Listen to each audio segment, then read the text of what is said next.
सच दिखाने का साहस सिर्फ HTV9 न्यूज पर।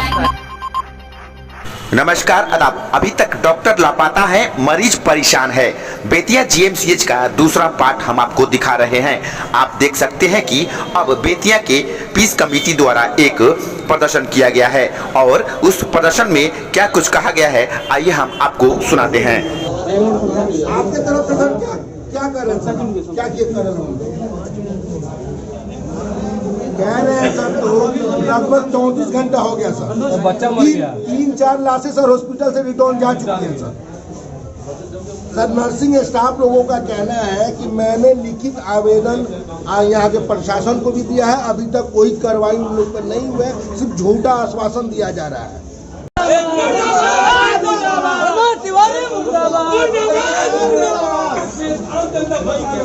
ये लोग हम लोग इनसे बात किए, इनका कहना ये भी है कि अगर जो दोषी हो उसको सजा मिले, तो अगर 32 घंटा से फैसला नहीं हो रहा था, हम प्रमोद तिवारी का पूरा आम जनता जो 4 बच्चे मर गए, इसकी जवाबदेही को देना होगा, यहाँ के एडमिनिस्ट्रेशन को जवाब देना होगा। हम लोग खामोश नहीं बैठने वाले, हम जा रहे सब प्रमोद तिवारी का घेराव करने, इसका जवाब देना होगा।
बेतिया का जो महारानी जानकी कुंवर अस्पताल था, जब मेडिकल कॉलेज में कन्वर्ट हुआ तो हम लोगों को काफ़ी ये खुशी हुई कि स्वास्थ्य सुविधा के लिए हमारे यहाँ के लोग जो पटना या गोरखपुर जाते हैं, बनारस जाते हैं, वो सुविधा यहाँ उपलब्ध होगा। लेकिन दुर्भाग्य कहिए कि मेडिकल कॉलेज बनने के बाद यहाँ की स्थिति बद से बदतर होती जा रही है।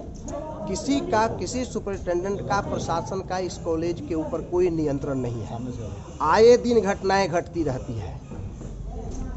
इलाज में बड़े पैमाने पर लापरवाही बरती जाती है। यहाँ के जो बड़े डॉक्टर्स हैं, वहाँ के बड़े जो डॉक्टर्स हैं, वो रूटीन के अनुसार, रोटेशन के अनुसार ड्यूटी नहीं करते हैं। और कल जो घटना घटी देखे होंगे कि उसी का एक हिस्सा है कि यहाँ इंटर्नशिप करने वाले विद्यार्थियों और जो ANM लोग जो ड्यूटी में हैं, उन लोगों के बीच जो कल घटना घटी, जिसने पूरे जिला को शर्मसार किया है। हम ये मांग करना चाहते हैं कि ये तो बात स्पष्ट हो गया है कि जो वर्तमान में सुपरिटेंडेंट साहब हैं, उनसे कहीं से कोई कंट्रोल नहीं हो पा रहा है मेडिकल कॉलेज, इसलिए उनको अविलंब हटाया जाना चाहिए पश्चिम चंपारण की जनता के हित में।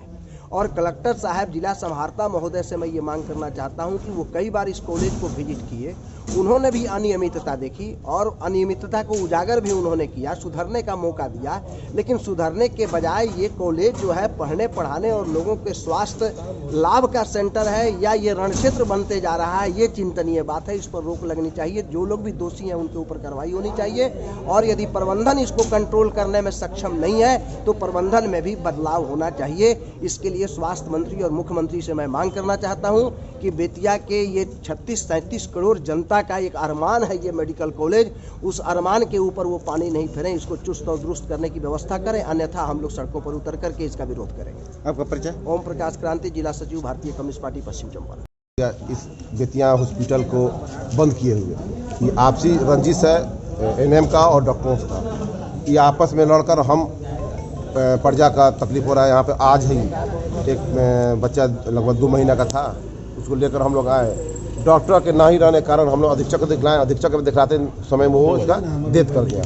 उसका जवाबदेही कौन है? 2 घंटा पूरा घुमा, उसका जवाबदेही कौन है? मैं यहाँ के डीएम साहब और एसपी साहब से मांग करता हूँ कि एनएम और जो कॉलेज डॉक्टर्स इन दोनों पर एफआईआर किया जाए और दोनों को अंदर किया जाए। 2 मिनट में यहाँ पे ये खत्म हो जाएगी। मैं ये चाहता हूँ कि बेतिया में कॉलेज खुले, हॉस्पिटल खुले, ताकि यहाँ के लोगों को कोई दिक्कत ना हो। ये जो धरना प्रदर्शन आज जो किया गया है, किस संस्था के द्वारा किया गया है? पीस कमेटी एक है हमारे, जो एक पीस कमेटी चल रही है, उस कमेटी के लोग ही सब कुछ ऑर्गेनाइज किए हैं और पीस कमेटी की तरफ से होना चल रही है। आपका परिचय? मेरा नाम तंजीर आलम हुआ, वार्ड 15 का पार्षद प्रति। मेरा नाम शहमत अली है, मैं जनता दल यू का एक प्रदेश प्रभारी हूँ और बेतिया का सबसे पहले निवासी हूँ। धरना का मेन उद्देश्य यही है कि कल तकरीबन 30 से 32 घंटा से डॉक्टर और नर्सिंग स्टाफ के बीच में आपसी कुछ विवाद को लेके, पर्चा उर्चा के विवाद को लेके, आपसी विवाद के लेके झड़प हुआ। अब कल से लेके अभी तक मैंने बेतिया इमरजेंसी लेके ओपीडी तक सब बाधित है। अभी तक ना इलाज हो रही है और अभी तक 2-3 आदमी की मृत्यु हो चुकी है। तो हम लोग का यही धरना का उद्देश्य है कि इस चीज़ को कॉलेज प्रशासन और बेतिया हॉस्पिटल के अधीक्षक साहब मिलके और बेतिया के डीएम साहब हस्तक्षेप करें और इस मामला को जल्द से जल्द सॉर्ट आउट करें, नहीं तो इससे भी बृहद पैमाना पर धरना प्रदर्शन हम लोग करेंगे और बेतिया वासियों के लिए हम लोग रोड पर उतरेंगे। इस सिलसिले में आपने अस्पताल प्रशासन से बात की है? हाँ, मैंने डीएम साहब से बात किया है और जो हॉस्पिटल के अधीक्षक प्रमोद तिवारी उन्होंने से भी बात किया है। दोनों आदमी यही बोले हैं कि इसका वैकल्पिक व्यवस्था खोजा जा रहा है। हम लोग जल्द से जल्द धरना प्रदर्शन जो भी चल रहा है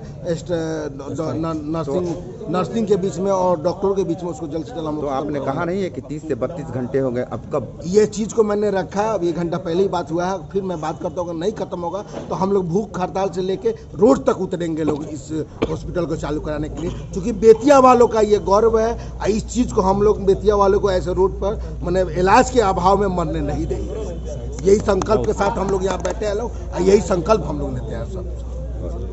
शासन जो कॉलेज यहाँ की प्रशासन जो है, आपके एडमिनिस्ट्रेशन की आपस की लड़ाई है स्टूडेंट में और डॉक्टर में, जिसकी वजह से डॉक्टर लोगों ने हड़ताल किया है और डॉक्टर हड़ताल के कारण जो यहाँ की आम जनता है उनको इलाज करने में जो है कठिनाई का सामना करना पड़ा।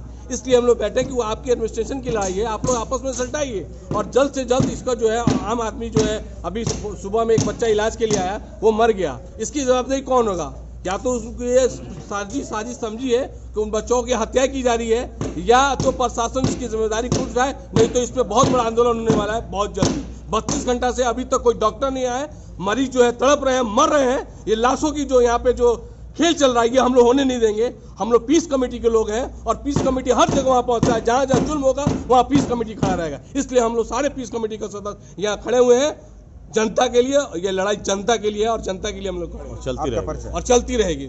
मेरा नाम सादिक खान है, मैं पीस कमेटी का एक सदस्य हूँ। इसको धरना प्रदर्शन मत बोलिए, ये अन्याय के खिलाफ हम लोग यहाँ बैठे हुए हैं। मामला ये है कि 30 से 32 घंटा हो गया, अभी तक नर्स और डॉक्टर्स की हड़ताल चल रही है, जिसकी वजह से लगातार लोग मरते जा रहे हैं।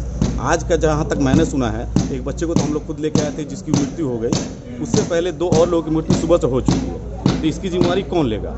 ये हॉस्पिटल प्रशासन लेगा।